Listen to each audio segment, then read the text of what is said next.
I specifically remember being in a dressing room, changing, seeing my stomach, looking at it and just being like, I look fucking pregnant, man. You're like, this isn't even the body dysmorphia talking. It was straight up, bitch, you're pregnant.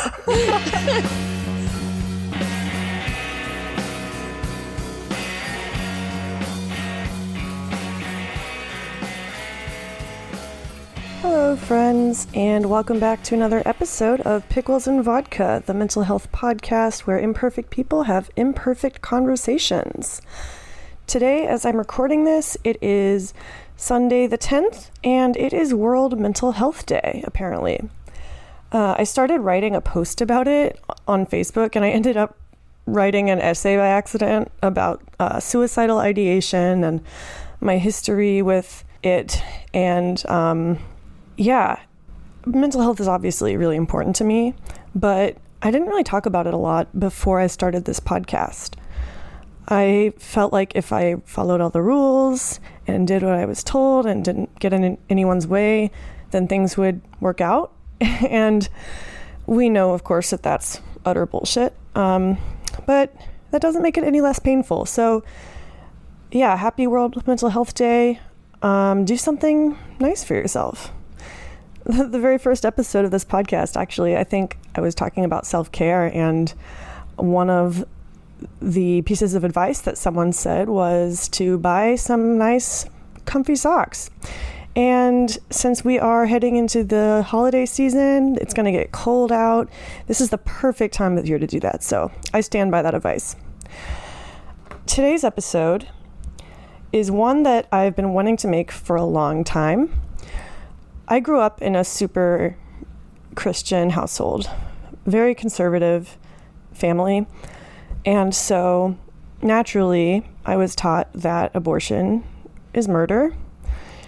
And obviously now I'm kind of on the opposite end of the spectrum. I am pro-choice all the way. I don't think the government should control anyone's bodies. But, you know, women's bodies should be nobody's business but their own. And with everything going on with Texas, it's been really weighing heavily on my mind. I lived in Austin for 4 years, and it's one of my favorite cities. And so when I heard the news about the abortion ban over there, it just broke my heart. And I think it's so important to talk about what these women are going through. Like, we're not just walking uteruses. We're human beings with agency. And the fact that, you know, we're losing some of that agency is just terrifying to me. With that said, I really, really wanted to approach this topic with respect, because I know a lot of people have differing opinions on it. And I didn't want it to turn into a political episode by any means. I did a call out asking people to send in their abortion stories, and my friend Mary volunteered. She very bravely talked to me about her experience, not just with her abortion, but she's had a rocky road with her mental health and abusive relationships and all this stuff. So what is going to happen is you're going to get a 2-part episode for the first time ever. This episode is part 1. We're going to talk about her life leading up to her abortion and the things that she's had to go through. And then we'll end with the actual procedure. And then next week, we're going to talk about all the repercussions that she had to deal with afterwards. I know sometimes this podcast takes on a comedic tone, and we love to laugh about how fucked up we are and all that, but I just want everyone to know that I do really respect this topic, and despite what I believe about abortion, I just want to respect everyone's opinions. And all I ask is that you think about the woman's mental health when you are approaching abortion. I think people think that women who get them are just unfeeling monsters, but it's the farthest thing from the truth. There's another episode that I'm editing now that also deals with abortion from a slightly different perspective. This man and his wife were trying to have a baby, and they had to get an abortion for safety reasons, quality of life and all that. And it's just a heartbreaking story, but look out for that as well the next couple weeks. But yeah, before I go into my conversation with Mary, I want to read a message that I got from a listener a few weeks ago. I've been meaning to share it, but life's been crazy. I got laid off. All this shit happened. But anyway, it is from a longtime listener who goes by Orion. They said, "Hey, Christina, just wanted you to know how important your work is for me since I found the podcast and listened to every episode like a lifeline recently because I was so surprised that someone shares my unspoken but not unique homeschooled Christian big family recovering mental patient baggage. The audio diaries you post even inspired me to start recording my own, and it's been a total game changer for processing thoughts and feelings. Cheering you on and celebrating your wins and your honesty is so encouraging. I'm starting to open up to talking about my disorders and shameful struggles, and it is so hard. Helps to have your bold example to inspire me and so many other people who your voice reaches. Please keep struggling toward your peace and healing because it's a fight you'll never be alone in." Like, how sweet is that? I think I got that on a really rough day, and it just encouraged me so much. Thank you so much for writing it, Orion. I am so grateful to have you as a listener. And I also wanted to say, I have not always been making audio journals. It's actually a recent thing for me. I got the idea from Kai Plant, who has the podcast Feelin' Weird. They were on my podcast a few episodes ago. Look up the one called Shame-Based Artist. But they were the one that published their audio journals on their podcast regularly, and I liked the idea so much that I just started doing it, and I'm so happy to hear that other people are doing it too. And also, I like what you said at the end of your message. Please keep struggling toward your peace and healing. I like that, just the idea of struggling towards something. One of my favorite quotes is, "Life is a struggle, but that doesn't mean you have to struggle needlessly." I forget where I got it from, if I made it up or if I found it somewhere, but I tell myself that all the time because sometimes it does feel like this is all headed towards nothing. Like, life is random, and what's the point if we're just going to struggle all the time? That kind of ties back into what I was saying about suicidal ideation earlier. It can be really hard to find a reason to live sometimes, but as long as we keep talking about it and supporting each other, then I think we'll be okay. With that said, I'm going to jump right into my conversation with Mary. I hope you all have a wonderful week and enjoy. I'm so happy you're here. I am too. As nervous as I am really excited. Yeah. Yeah, I know you've been listening for a while, and I really appreciate it. And we've known each other on Peach, which most people won't know what that is. I think since the beginning, honestly. Yeah, I joined dude. it super quick, and yeah. It's crazy. Peach it's like an eating disorder support community. I've been on it since 2018. That's crazy to think about those numbers. Yeah, we're old. That's a great segue into who you are. Can you just introduce yourself for all the listeners out there? Yeah, I can do my best. I'm Mary. I am 31 years old. I forget sometimes. That's a mood. I'm a bartender at a big sort of upscale golf resort in the Central Coast, California, working there for 10 years. I've been dealing with an eating disorder, depression, all that great stuff for honestly as long as I can remember. Cheers to that. Yeah. Or maybe pour one out for that.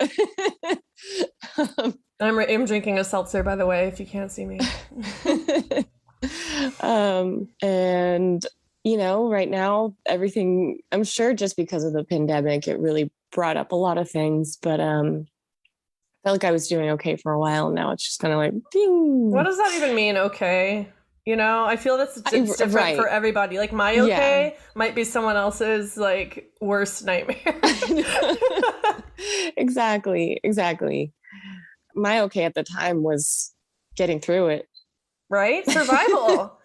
Yeah. And that's honestly a huge achievement. Yeah, definitely.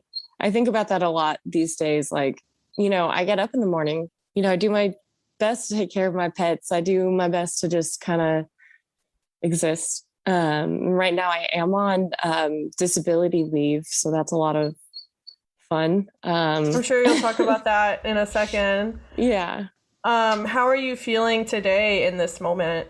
I think I'm feeling okay. Like, I think I'm feeling not overly overwhelmed by anything, I guess. That's good. Which is my okay for the moment. Hey, that's honestly the goals right there. Yeah.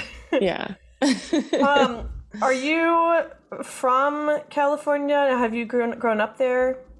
I grew up in Sacramento. Honestly, I was born here in Monterey, but my parents are both retired CHP now. So they did kind of transfer a few different places. So I don't know what CHP means. Oh, California Highway Patrol. Oh, okay. Yeah. So, they transferred to Southern California to be closer to family. And then, how family is too close to family. Oh, God, so they transferred up to Sacramento, and I was about 4 or 5 at the time. And they decided they wanted me to grow up stable in an environment that I could, not be stressed out by moving constantly, finish up to high school. And then I went to school at UC Santa Cruz, and jobs were scarce there unless you had some sort of career lined up, which I didn't. I still haven't been to California to this day. I don't come. really know much about it. I plan to eventually, don't worry. But I know nothing about it. It has its, pros and cons, just like anybody else. But I feel pretty thankful, and I'm glad that I did grow up in California. So you're glad that you did stay in one place growing up rather than like move around a lot? I think yes, but you always wonder, like, what if we had stayed in LA? What if we had moved somewhere else? Do you think about that a lot? Like, what if? I do think about the what ifs more often than I should, because it definitely contributes to like mental health well-being. Well, yeah, let's talk about that. So, growing up, what was your family like? Did you talk about mental health? Were there any mental health issues you were aware of from an early age? We definitely didn't talk about it very much. One part of it is I grew up Catholic. My mom's Catholic. My dad's Catholic. Almost all of our extended family is Catholic. So it's kind of like, go to confession and you'll be fine. Oh, God. It's funny. The episode I'm editing right now, he's also Catholic. And my condolences. I grew up super religious too, so but Catholicism is a whole different thing. Yeah, definitely. So it was kind of like a little bit of that, a little bit of the fact that both my parents came from my mom came from a family of 9, my dad came from a family of 11. So it was kind of like they're on their own dealing with their own things. They didn't really talk about, parents. I'm not trying to shit on my grandparents, but of course not. With that many kids, you don't have time to give individual attention regarding anything to each kid. Oldest of 7 here. Oh gosh, that's fun. How many siblings do you have? I have 2 half brothers from my dad's first marriage. Okay. But I think the youngest one is 11 years older than me. And as much as we tried to, kind of create a family bond, it just never really happened. Wait, I need to interrupt. Just someone wants to say hi. Can you see him? Oh my gosh. Is that it's little Faye. Yeah, I love you. So because the listeners can't see, I have a black cat, as you know, and Barry has a black cat as well. I do. They're like twins. He's napping right now. He's hella grumpy, so. Dude, the pictures you posted earlier, I was just dying. Like, I love your cat so much. What's his name? Jameson. Because my boyfriend and I drink a lot of Jameson. I love that. Actually, Ruby was named after a beer. What was the name? The Ruby Redbird. It's some, I can't believe I forgot. It's a Texas Shiner Ruby Redbird. Okay. Okay. Yeah. We got her in July, and Ruby is the July birthstone. And my ex was like drinking a beer, and I looked at it and I was like, Ruby. Yeah, That's amazing. Cats named after alcohol is the way to go, apparently. Yes. Okay, so you have a couple of half brothers, you said. Yeah. So you grew up pretty differently from your parents. Very, very much differently. I think they kind of wanted to, they felt all the negative impacts of the way they grew up. So I'm assuming they figured, oh, she's going to be an only child, because that's what we wanted when we were a kid. When I was a kid, I wanted so bad to have, a sibling. I wanted so bad, because you do feel kind of lonely, especially I grew up as like a shy, anxious kid, afraid to do anything. And I feel like hearing stories from my friends, like, oh, my brother, like, beat me up, or like he teased me, blah, blah, blah. Like not like an actual, like, I'm gonna, like, but I feel like that really would have toughened me up, as a kid. Well, it goes back to the what ifs. You just don't know. Exactly. Yep. That's why exactly. That is a really dangerous place to get sucked into, because, oh man, in a way, that's why I know I don't want kids. I mean, we're kind of skipping ahead too, because you're talking about abortion today. And that, as we know, is a very delicate topic, and a topic that I want to approach respectfully. And so I don't want to say anything that's like dismissive of having kids or anything like that. But for me, I know I don't want kids personally, because I could talk about it for hours, but I'm sure there's a myriad of reasons. Yeah.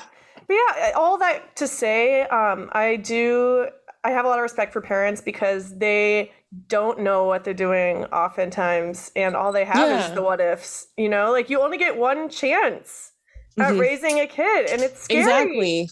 And there's books, millions of books, but there is no true manual on how to raise a child. Yeah. So you were pretty lonely growing up then, and anxious? Yeah, I was pretty lonely. Could you talk to your parents about it? Like, did you feel like you could go to them with your feelings? Definitely not. Okay. Definitely not. I think the few times that I did try and go to them, it was more like, everybody gets sad.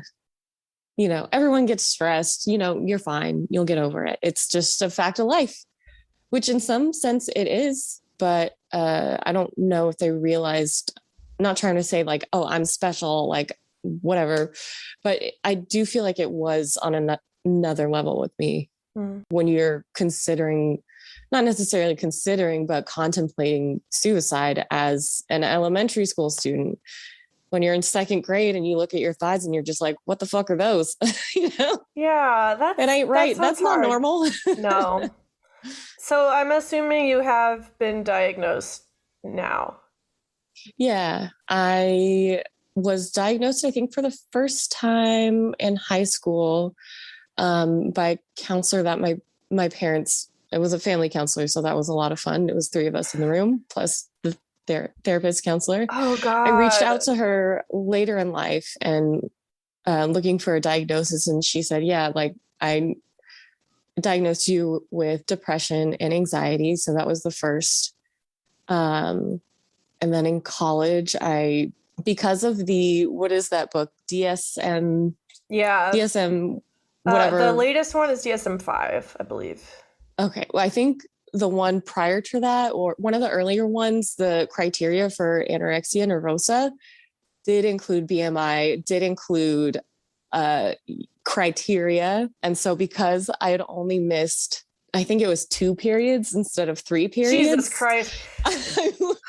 They had to diagnose me with eating disorder not otherwise specified. Oh, so do you want to kind of sum that up for the listeners? Like, if they don't know what the story of, if someone isn't intimately familiar with the eating disorder criteria? Yeah, I can do my best. We'll say what it used to be as opposed to what it is now. Like, people might not know why that's problematic. Well, I think with anorexia nervosa at the time, it was like your BMI had to be in a certain range or under a certain number, Yeah. rather. You had to have missed, I think it was 3 periods. Which Yep. sounds so... And binge eating disorder wasn't even in there until like relatively recently. Yeah. It's really messed up. We're still making a lot of strides. But yeah, it used to be a lot worse. Yeah. So you basically had anorexia, but they weren't diagnosing you with it. Exactly. Like everything was there, like restricting, I basically fear of calories, fear of food, a lot of things that people that have eating disorders that are the restriction type, and maybe others, I'm solely speaking for myself. Right. You make these rules for yourself. Like I can eat this tangerine slice, but only at this time of day if I don't eat this other thing. You basically had anorexia, but they weren't diagnosing you with it. How did that make you feel? Like, were you... Well, first of all, sorry, I'm jumping ahead. No, how long had you been dealing with that at the time that you went to college? As far back as I can remember. There's a specific moment in second grade that I remember where I looked at my arms and my thighs and I was just like, that's not right. And I've always had super weird eating habits. As a kid, I would fuck up a peanut butter and jelly sandwich. I love that shit. But for some reason, eating it at lunch in front of other people, like I always threw my lunch away. Probably ties into the anxiety too. Yeah, for sure. Having people watch you eat is scary. It is. And like at the time, I didn't feel like afraid of food like I do now, but I'm sure subconsciously I was, and my parents would make me breakfast in the morning, just like, Eggos, which I totally appreciate. And I'm so grateful to them for that. But as soon as they would leave the room, I'd grab them and throw them away. And I had to like stuff them down in the trash at the bottom of that trash. Cause my dad would like go through the top layer of the trash and be like, what the fuck? You didn't eat your Eggos, bitch. He didn't call me bitch, but well, yeah, it's like, that just adds to the guilt of it. Yeah. Like, I grew up in a really big family and we didn't have a lot of money. And so it's like on top of having an eating disorder, I felt guilty for wasting food. Absolutely. Yeah. So you got diagnosed with eating disorder not otherwise specified. And I did want to add to that. My therapist at the time specialized in eating disorders. God bless her. She was a savior to me at the time. We were dealing with insurance. She wanted to see me twice a week. My insurance would only cover once a week because of my BMI. I think I'm 5'8". Me too. But 5'8" crew. But if she wrote down that I was 5'9", it would place my BMI into the correct allowable range to get that approval. So shout out to her for really helping me out. As fuck. Yeah, she really was. She helped me so much. Yeah. After college, like how was your mental health during college? Because that was you were leaving your hometown. Was that for the first time? Yes. And you were also dealing with all these, the eating disorder and anxiety. Mm-hmm. I'm assuming. Like how was that for you during those years? It was pretty. I wish that I could have had like a little bit more independence, because I want to say 4 or 5 of my close friend group in high school also got into UC Santa Cruz. So I kind of had already a built-in social circle, which was great in a lot of ways, but I feel like it did kind of limit me. It did kind of keep me in this like safe space. Like I'm not going to push my boundaries, Yeah, for sure. Do you still know those people now? Like, have you maintained those friendships? No, just, your basic, like, I liked their Instagram picture. Yeah. They kind of went their way and I went my way. I was going through pretty bad depression in college and I did drop out. Okay. I think in my junior year, I dropped out. I was just having very, very severe depression, not leaving my bed for several days at a time. And that is actually when I was diagnosed with bipolar. So it kind of, my diagnosis evolved to that. What did your parents think of all that? I didn't tell them. that's not the kind of relationship we have. But I did drop out and I tried to stay in Santa Cruz for a little while because I was in a long-term relationship, although it was, I considered it an unhealthy relationship, but the same therapist who helped me out so much with the eating disorder told me, no, that's an abusive relationship. Oh, wow. And you trusted her?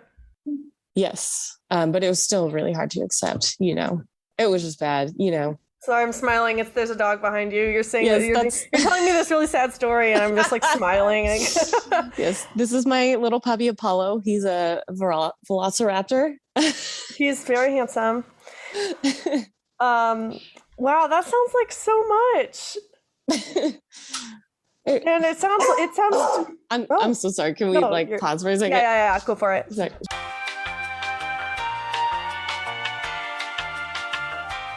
Where were we?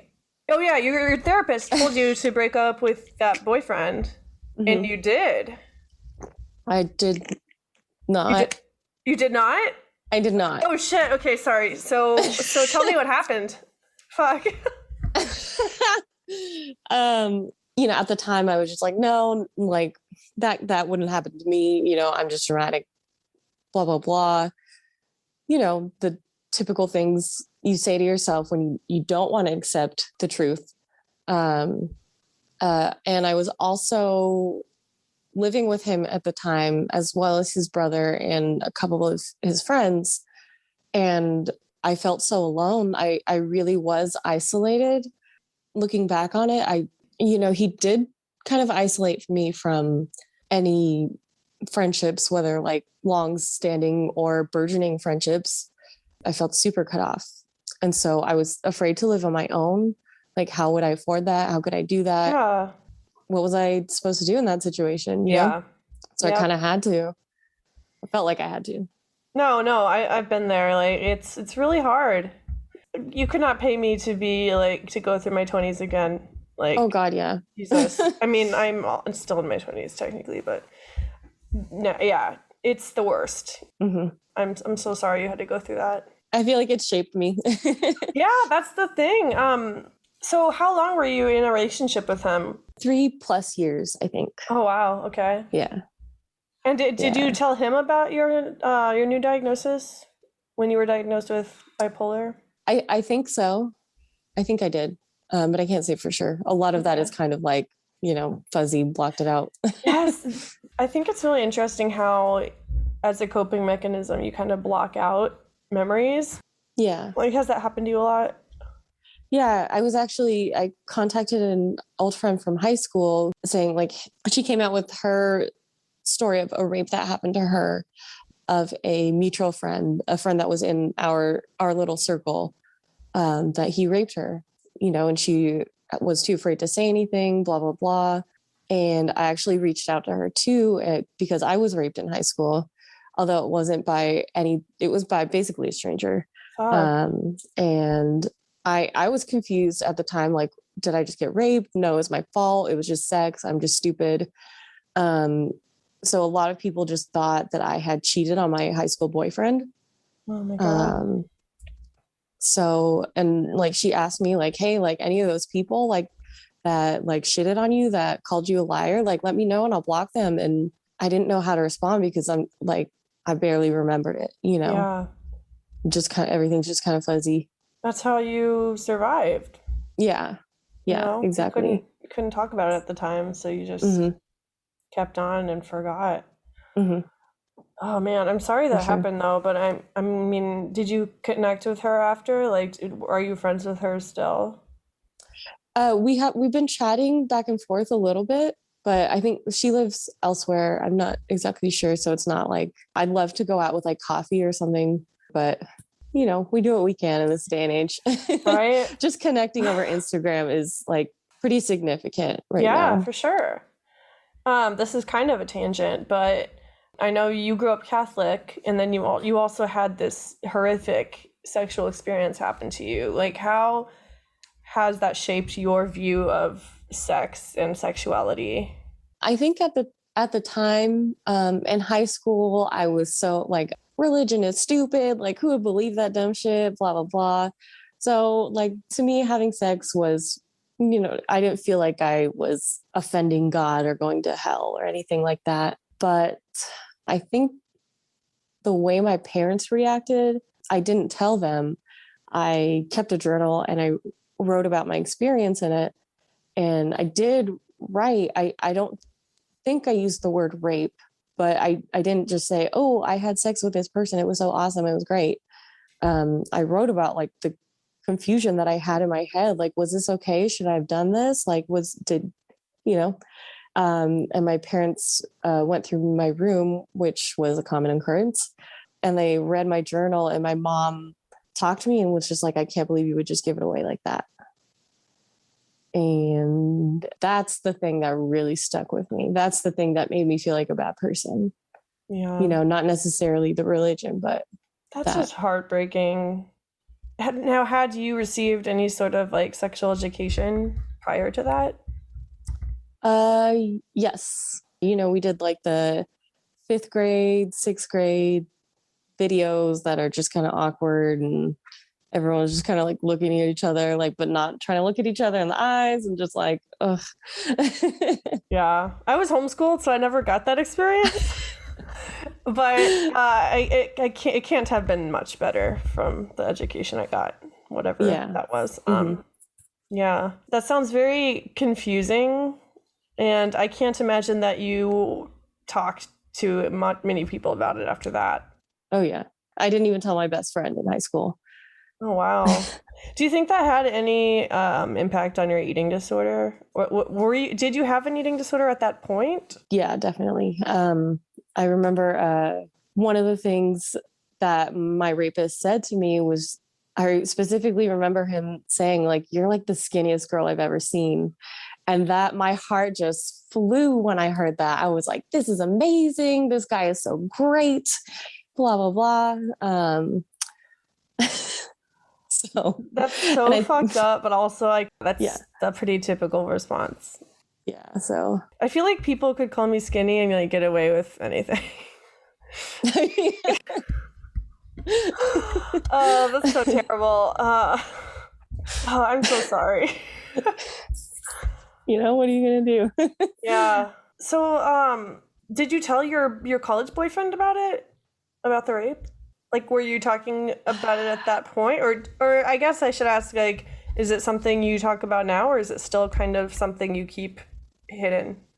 It is something I talk about now. I don't like to talk about it. I think I eventually did tell my college boyfriend about it because the sexual relationship that we had was leaning towards BDSM and submissive, dominant, and obviously it got triggered, and had a panic attack, and tried to explain to him what happened. And then once I did explain what happened, I figured, okay, he's going to understand if that happens. He's going to understand if I feel like not okay having sex. And one of the things he said to me was, I just don't understand how sex can not be fun. Have you tried being a woman? Yeah. That's such a man thing to say. Dude, it infuriates me to this day. Jesus. Oh my God.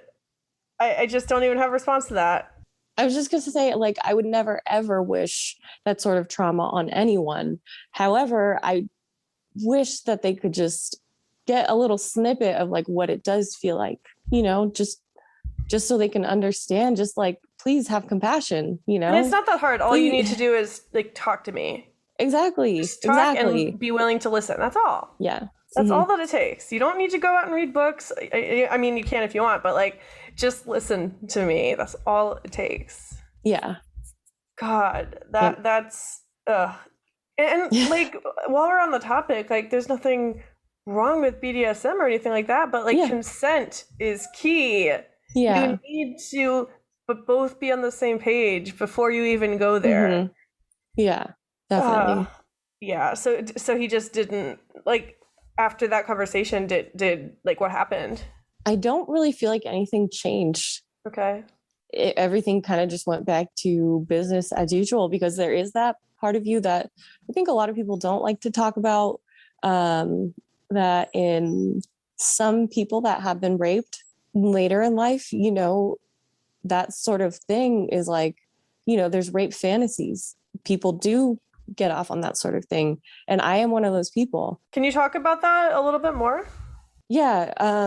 I don't really know how to explain it at all, but it never was a part of my fantasy or something that I would think about, when I was younger. But now after everything, it's just like, I am interested in BDSM and like that sort of thing. I'm so ashamed to say it, but like that sort of thing like is in my mind, Yeah. And it's totally confusing. I can imagine. First of all, there's nothing wrong with that, those kind of fantasies. It's pretty normal, even, I would say. But for you, I can imagine how confusing that would be. Yeah, it's something strange to deal with. Yeah, and no one really talks about it either. That sounds like kind of a big taboo in and of itself. Rape fantasies are taboo, but for rape victims, like, do you feel like almost betraying yourself when you have those fantasies?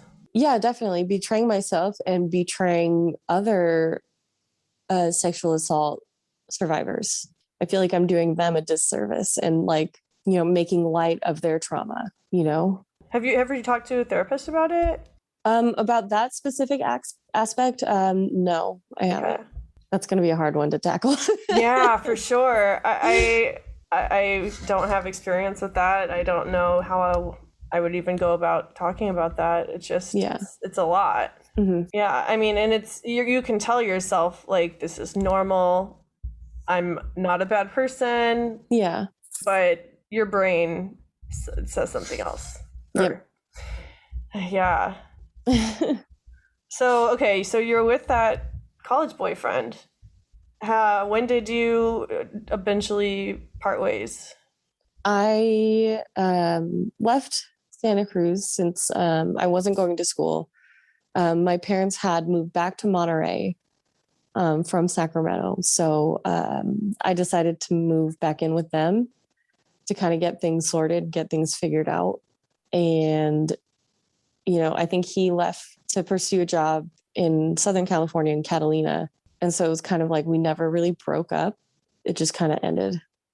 How was that for you? It was kind of a relief, I guess. Yeah, I was going to say, like, were you hoping for a breakup or like... I wanted to break up, but I felt like I couldn't. Yeah, understandably so. Your whole life was with him at that point. Yeah. Did he ever meet your parents?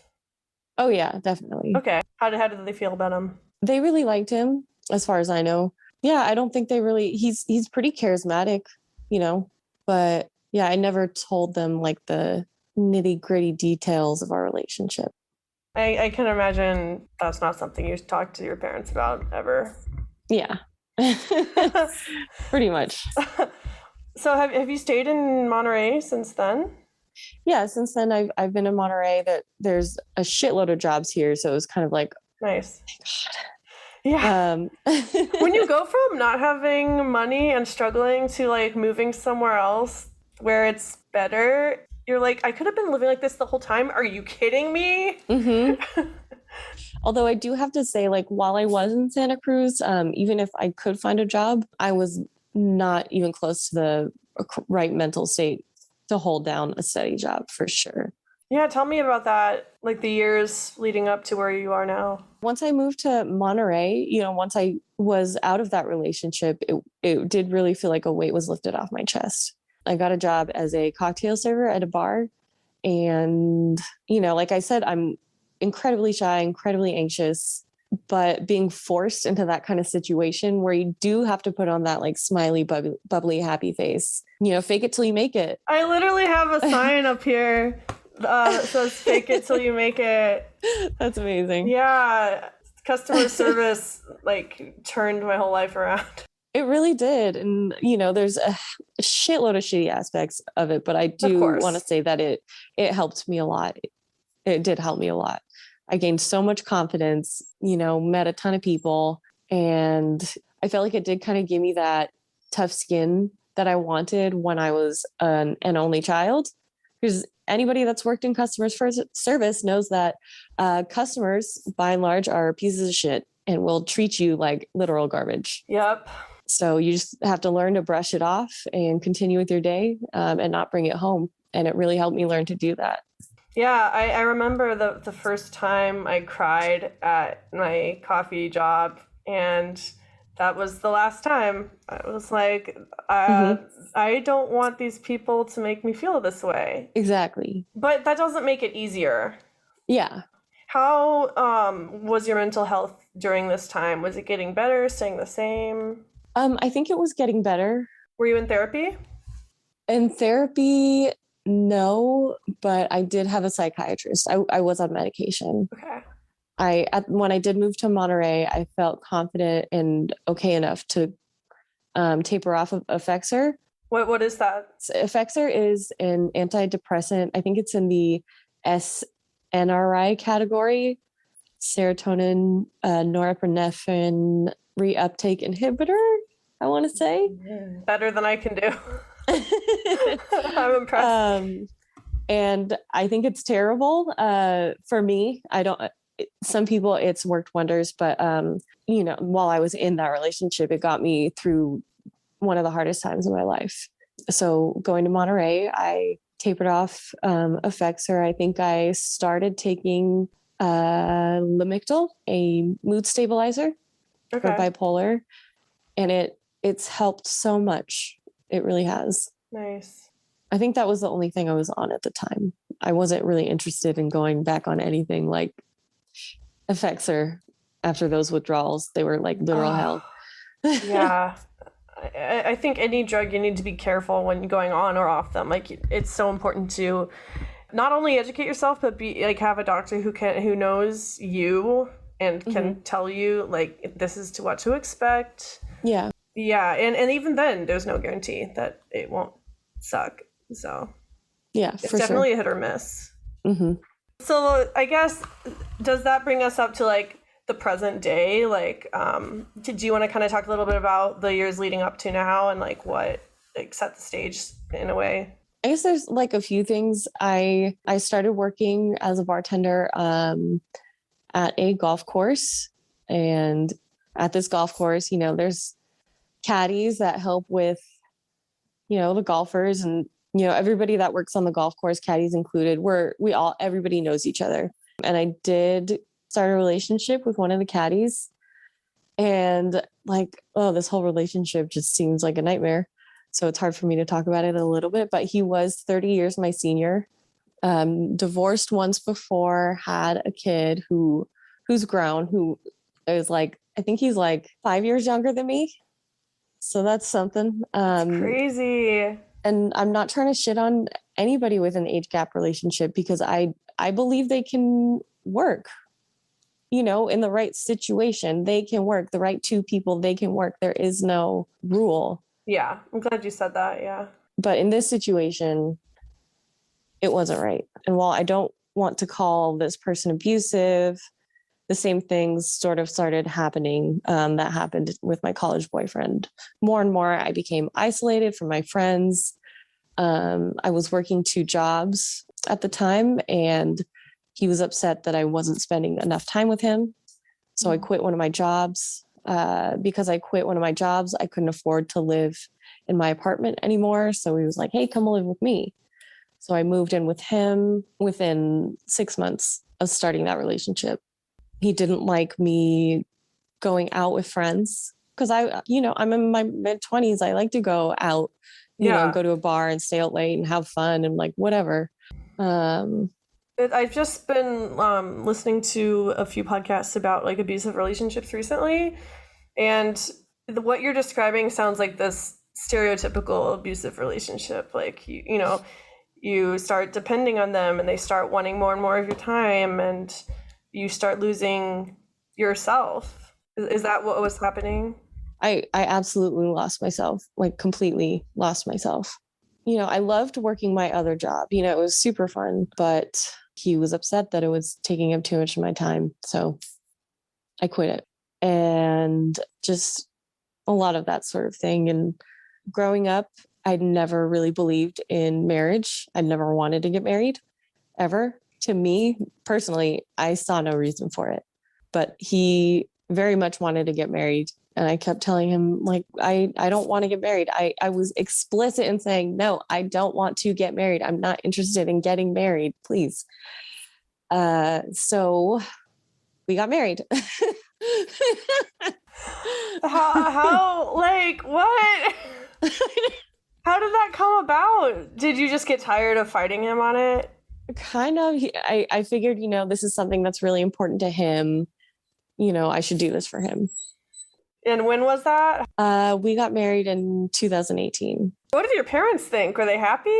They liked him well enough. I could tell my mom liked him more than my dad did. I honestly spent the majority of that relationship drunk, high, or on a variety of pills, prescribed or otherwise. Yeah, you haven't really talked about substance abuse yet. I know that's something that you've dealt with in the past, or I don't know, currentently. I have, yeah. And you don't have to talk about it if you don't want to. But... No, it's okay. I was just kind of thinking about like how it would relate to the situation. Like, in high school, I kind of did everything. I was like, whatever, let's, in high school, you feel invincible. So you're like, I'll try this, I'll try that. You feel invincible. And especially like if you're sad, like, yeah, and shy. Self-medicating. Yeah. Yeah.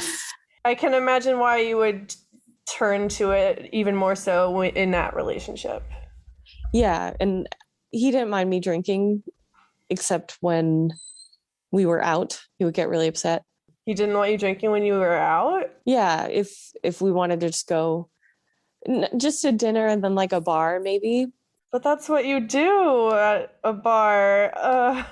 Yeah. So when we would go out to eat or then to a bar, like once, you start acting tipsy, which is bound to happen because you're drinking, he would get really upset. He would get upset. It was bad. It was so annoying. Did any of your friends notice like the controlling behavior? Yeah. My best friend noticed, but, my coworkers and my friends noticed, but they didn't really want to say anything, I guess. I can understand that too. I'm not trying to like say they did anything wrong. Yeah. I felt like, this is right. Like, this is just what I'm going to be for the rest of my life. This is just how it is. But, as the relationship progressed, I just started, I was already prescribed Klonopin through my doctor. So I just kind of abused that. I started taking like Oxy. I would get Xanax, Valiums from my friends. So I was always on something, just to try and get through the day and the night. Yeah, just surviving. Yeah. And then I think 2019, the beginning of 2020, and, I never cheated on this person. I was never unfaithful, never thought about anybody else, never had a crush on anybody else, nothing like that. But, I did go out drinking with my coworkers one day because it was the end of a really busy week and I got super fucked up.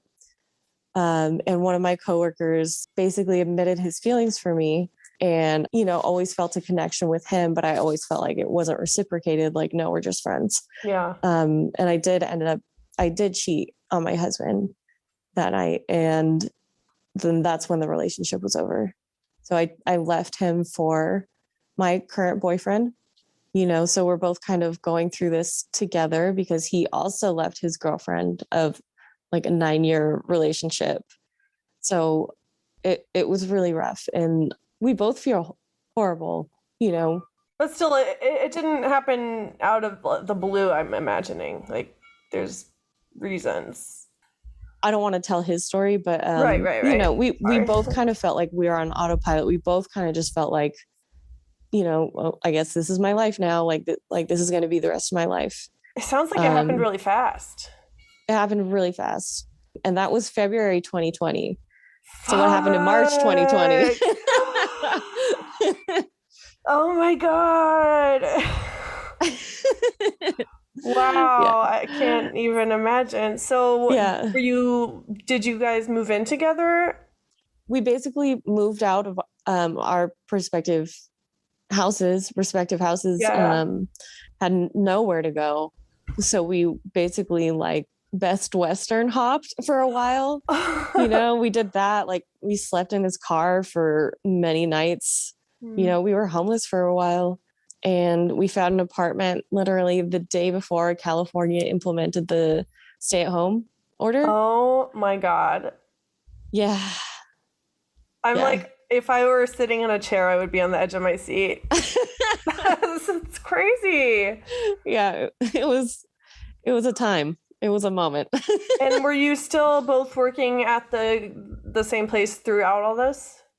We were, but because of everything that was happening, like, I basically was calling in sick the whole time, like getting people to cover my shifts. I hadn't worked in like a month. And then that happened. So it was just like, guess we're out of a job for a while. Oh my God. Yeah. So we've been together for like literally together for a long time. And that kind of, I guess, gets us up to where we are now. Yeah. So tell me about what you've been going through recently. If we want to like jump into like dealing with abortion, I went off of birth control years ago because I believe it was affecting my body negatively, and was just using other methods of contraception. What were you on the pill at the time when you went off it? I was on the pill at the time. Okay.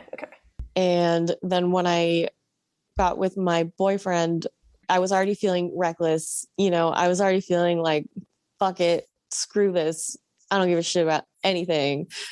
We were just like, fuck a condom. Like, I straight up told him, like, hey, I'm not on birth control. And we both made the choice to have unprotected sex. So, and everything was going fine and dandy up until June, when I remember I'd already missed a period, and the period before that was hella spotty, but I thought nothing of it because when you're not on birth control, your periods aren't always normal. Yeah. And I mean, if you deal with eating issues too. Exactly. And all the other stuff. Yeah. Yeah. So I was used to that kind of thing happening. But I specifically remember being in a dressing room, changing, seeing my stomach, looking at it and just being like, I look fucking pregnant, man. You're like, this isn't even the body dysmorphia talking. It was straight up, bitch, you're pregnant. Oh my God. So wait, before you continue, what were your views on pregnancy before that? Like, did you ever want kids or not? Or until I met my current boyfriend, I never wanted kids. Okay. Ever. But being with him now, like, I feel hopeful. Like, I do see a future. I want to get married to him. I would love, if it happened, to have a kid with him. It's just the hugest difference between him and other relationships that I've been in. I've never felt like this hopeful, and so it's really nice. I can tell, like, you just talking about it, you look so different than when you're talking about the other dudes. Like, sorry, back to the trauma. So when did you take the pregnancy test and find out, like, for certain? I want to say I took it at the beginning of June. Okay. And I took it and I was just like, it's probably going to be no. It's probably going to be no. Like, I've had pregnancy scares before, and it's always been no. And this time it wasn't. What was your reaction? I was just kind of like, okay. I didn't get visibly upset. I wasn't crying or anything like that. I was just kind of like, well, I got to deal with this now, because I'm in the middle of getting a divorce. Financially, I'm fucking broke. And honestly, I'm not in the right headspace. My mental health just isn't up to, I don't want to bring a child into this world how I am now. Right. I want to be in a good place. So I spoke with him about it, was just like, is it okay? Because I told him, back when I told him I'm not on birth control, I value your opinion. I'm going to talk to you about it. Because I view it, it's my body, but it is our child. Right. That's just, I'm not going to impose that on anybody else. That's just how I think about it. He supports me in whatever decision I want to make because of what I just said. Like, I need to get an abortion. So call Planned Parenthood right away. I think there was like a phone interview, phone assessment. And I had written down like I had a period in, I think it was April, but I did mention that it was spotty. So that could have, I could be pregnant. I could have conceived before then. Okay. So it could be further along than that. But they said, no, probably let's just go with I think it was 5-6 weeks pregnant. Okay. And with that, you can take the pill. I think it's a pill. I've never had an abortion, so I don't know much about the different methods. I think with that method, there's something that you dissolve in your mouth, and that, I want to say that helps relax and dilate your cervix so that when you take the pill that actually terminates the pregnancy, it flows through. Okay. And that one the actual physical abortion can last like a couple day or longer ordeal, depending on the person. Were you scared going into it? I think I was more scared of being further along than we had assumed, and then having to get like the surgical abortion. And sure enough, like I went in, they took the ultrasound, and I was 10 or 11 weeks along. Oh, shit. Yeah, so the pill was out. I had to schedule an appointment for the procedure. And then I was like fucking scared. Yeah. What did they tell you would happen? Like, how did they prepare you for it?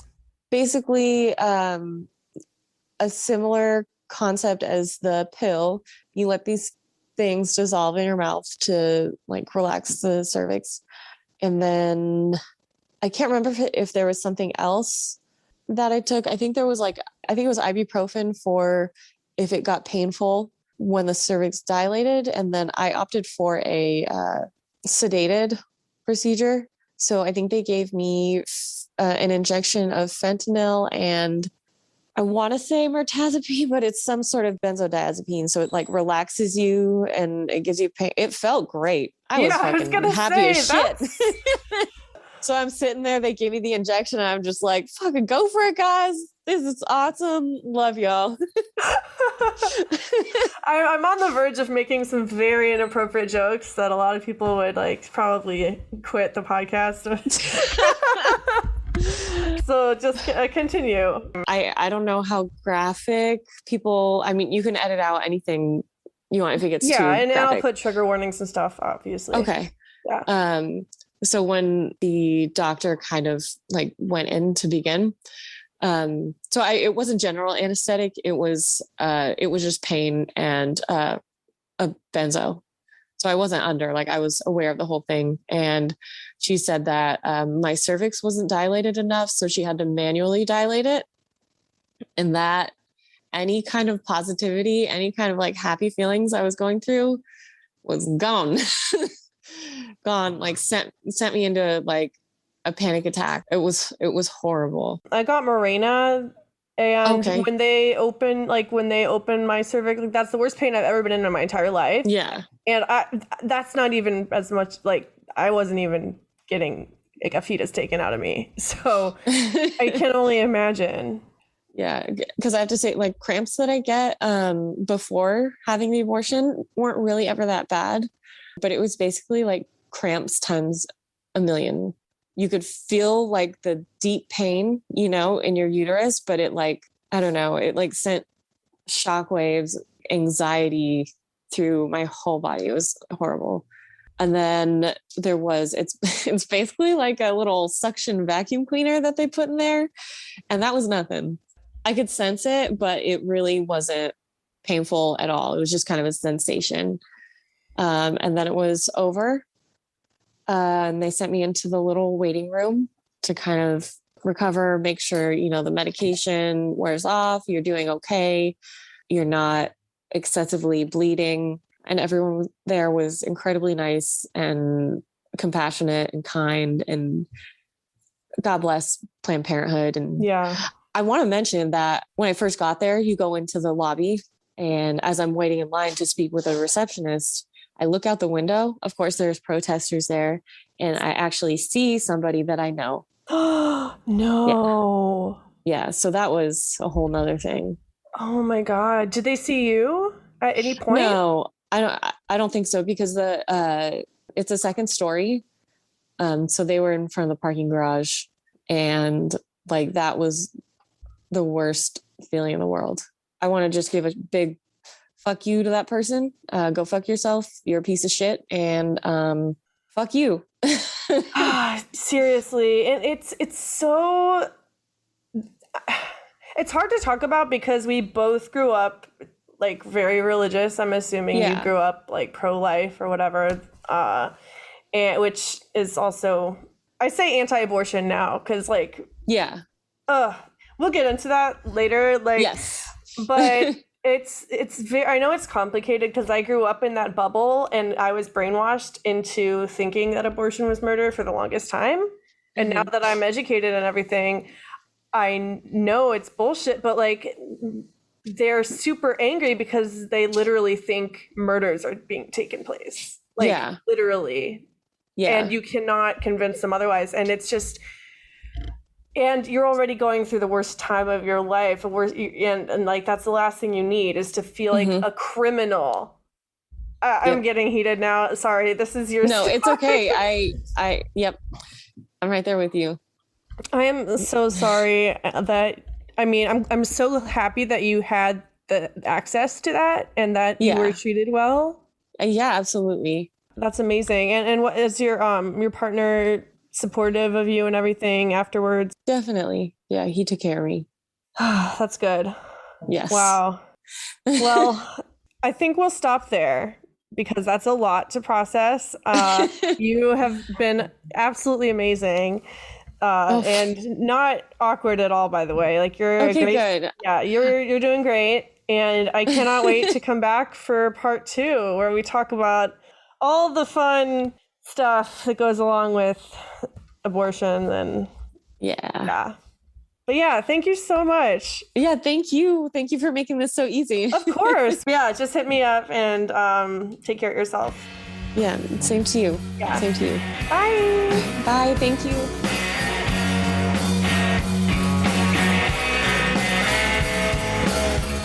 Hey guys, thanks for listening to this episode of Pickles and Vodka. If you can relate to anything we talked about, you can follow the podcast at Pickles and Vodka Podcast on Instagram, on Facebook by typing in Pickles and Vodka Podcast. You can also email me at picklesandvodkapodcast@gmail.com if you have any stories or if you just want to say hi. Thanks again for listening, and I hope you guys have a wonderful week. Stay safe.